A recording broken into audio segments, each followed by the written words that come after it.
காதலேனும் தேர்வெழுதி காதல் மீதானா காதல் மீதானா ரகசியமானது காதல் மிக மிக ரகசியமானது காதல்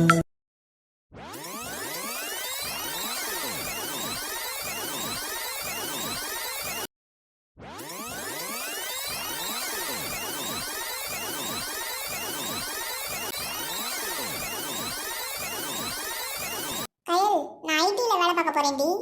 என்னடி சொல்ற? ஆமாடி, தருண் தான் எங்க வீட்ல பேசி சம்மதம் வாங்கினான். எதுக்குடி கல்யாணத்துக்கா? அவன் ஃப்ரெண்டு ஒரு கம்பெனி நியூவா ஓபன் பண்றாங்க. இன்னைக்கு அங்கதான் போய் இன்டர்வியூலாம் அட்டெண்ட் பண்ணேன்டி. ஓ சூப்பர். இனி அப்ப மேடம் ரொம்ப பிஸியாச்சே. ஆமா ஆமா, என்கிட்ட பேசணும்னா நீங்க அப்பாயின்மெண்ட் தான் வாங்கிட்டு வரணும். ஏன்டி சொல்ல மாட்டேன்? கயல், அப்புறம் உனக்கு தெரிஞ்சவங்களோ இல்ல உன் ஃப்ரெண்ட் சர்க்கிள்ல யாராவது இருந்தாங்கன்னா சொல்லு. வேகன்சி அங்க நிறைய இருக்கு போல. சரிடி, நான் குரூப்ல மெசேஜ் போட்டு விட்டுறேன். அப்புறம் டி, கொஞ்ச நாள் நான் வரலன்னதும் என்னென்னமோ நடந்திருக்கு போல. நிறைய விஷயம் கேள்விப்பட்டேன். அன்னைக்கு பத்மா தான் சொன்னா நாளைக்கு சக்திக்கு கல்யாணம், தெரியுமா? தெரியும். என்னடி கேஷுவலா யாருக்கோ கல்யாணம் மாதிரி சொல்ற? அன்னைக்கு என்னதான் நடந்துச்சு? அதெல்லாம் இருக்கட்டும், நீ என்னைக்கு ஆபீஸ்ல ஜாயின் பண்ண போற? ஏண்டி என்கிட்டே வா, அப்படியே பேச மாட்டாத. ஒழுங்கா அன்னைக்கு என்ன நடந்துச்சுன்னு சொல்லு. அப்புறம் நீ சத்தியமா வீட்டுக்கு போயிட்டு வந்ததுக்கு அப்புறமே ஆள் சரியில்லையே. சரி விடு அபி, அதை இப்ப பேசி என்ன ஆக போகுது? ஒன்னும் ஆக போறது இல்ல.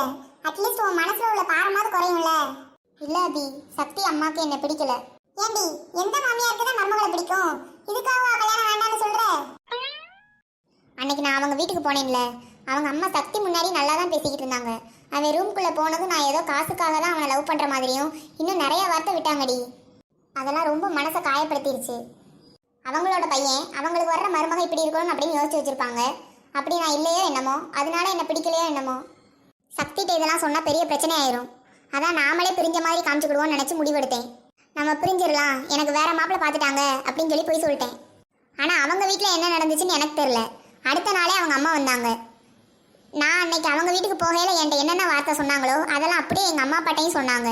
பத்தாவதுக்கு திருடின்னு வேற சொல்லிட்டு போனாங்க. எனக்கும் கொஞ்சம் அவங்க அம்மா மேல கோவமா தான் இருந்துச்சு.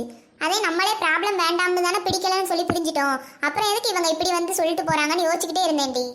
பார்த்தா அடுத்த நாளே சக்தியும் அவங்க அம்மாவும் என்னை பொண்ணு கேட்டு வராங்க. சக்தியோட அம்மா எதுவுமே நடக்காதது போல எங்க அப்பா அம்மாட்ட பேசிக்கிட்டு இருந்தாங்க. எங்க டைரக்டா சக்தியை வச்சுட்டு பொண்ணு கேட்க வந்தா எங்க அப்பா அம்மா சம்மதம் சொல்லிடுவாங்களோன்னு பயத்துல முந்தின நாளே சக்தியோட அம்மாவும் இப்ப நிச்சயம் பண்ணியிருக்காங்களே அந்த பொண்ணு வந்து எங்க அம்மா அப்பாட்ட சண்டை போட்டு போயிட்டாங்க. இப்படிலாம் நடக்கையில எங்க அப்பா அம்மா மட்டும் எப்படி ஓகே சொல்லுவாங்க? சரி அதெல்லாம் விடு. நான் அவங்க வீட்டு பணத்தை எடுத்துட்டேன்னு சொல்லிட்டு எங்க அம்மா அப்பாட்ட கம்ப்ளைண்ட் பண்ணாங்க. இதுல இருந்து தெரியலையா அவங்களுக்கு என்ன சுத்தமா பிடிக்கலன்னு? இப்படி ஒரு ஆளை கஷ்டப்படுத்தினே நான் வாழணும்னா அது தேவையே இல்லடி. சரி விடு அபி, இப்ப அதை பேசி என்ன பண்ண? அப்புறம் எப்ப ஜாயினிங் டி? நெக்ஸ்ட் வீக் தாண்டி வர சொல்லியிருக்காங்க. இன்னைக்கு நீ ஈவினிங் ஃப்ரீயா? என் வீட்டுக்கு ஃப்ரெண்ட்ஸ்லாம் வராங்கடி, நீயும் வாயேன். இல்ல அபி, நான் வரல, எனக்கு ஒரு ஆர்டர் வேற இருக்கு. ஓ சரிடி. என்னங்க இங்க வாங்களேன். இந்த கம்ப்யூட்டர்ல நெட்டே ஒர்க் ஆக மாட்டேங்கி. ஒரு வீடியோ போட்டா அது ப்ளே ஆக மாட்டேங்கிங்க. எங்க தள்ளு, நான் பார்க்கேன். ஏம்ல ஒய்ஃபை சுவிட்சும் ஆன் பண்ணாமல் ஒய்ஃபையும் கனெக்ட் பண்ணாமல் எப்படி நெட் ஒர்க் ஆகும்? கொஞ்சமாவது பிரெயினை யூஸ் பண்ணடி. ஃப்ரெஷ்ஷாக வச்சிருப்பியோ? என்னங்க இந்த ஃபோனில் ஒரு வீடியோ டவுன்லோட் பண்ணேன், டவுன்லோடே ஆக மாட்டேங்கி. சத்த டவுன்லோட் பண்ணி தாங்க. அதான் ஸ்டோரேஜ் ஃபுல்லுன்னு காமிக்குதுல, அப்புறம் எப்படி டவுன்லோட் பண்ண முடியும்? கொஞ்சமாச்சு மூளை யூஸ் பண்ணுன, அப்படியே ஃப்ரெஷ்ஷாக வச்சிருக்காத. என்னங்க ரொம்ப நேரம் ஆச்சு ஏசி போட்டு, கூலிங்கே வரல. ஃபேன் மோடில் வச்சுருந்தா எப்படி கூலிங் வரும்? கூலிங் மோடில் வைடி. கொஞ்சமாச்சு மூளை யூஸ் பண்ணுன, அப்படியே ஃப்ரெஷ்ஷாக வச்சிருக்காத.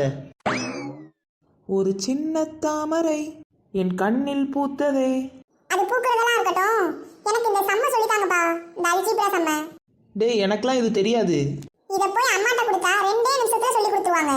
கொஞ்சமாச்சு மூளை யூஸ் பண்ணுங்க, அப்படியே ஃப்ரெஷ்ஷா வச்சிருக்கீங்க. ஏண்டா குகனே, பிரெயின் இருந்தா தானே அப்படியே ஃப்ரெஷ்ஷா இருக்கிறதுக்கு. கேப் கடஸ்டா போதுமே, 2 பேரும் நல்லா குத்தி காட்டிடுவீங்க. டேய் என்னதாண்டா பிளான் வச்சிருக்க? இன்னும் ஒரு நாள் தான் இருக்கு.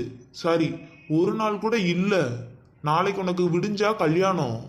கயல் சிஸ்டர்டையும் நீ பேசின மாதிரி தெரில. இங்க நீ கல்யாணம் நிக்கிறதுக்கு எதுவும் ஏற்பாடு பண்ண மாதிரியும் தெரில.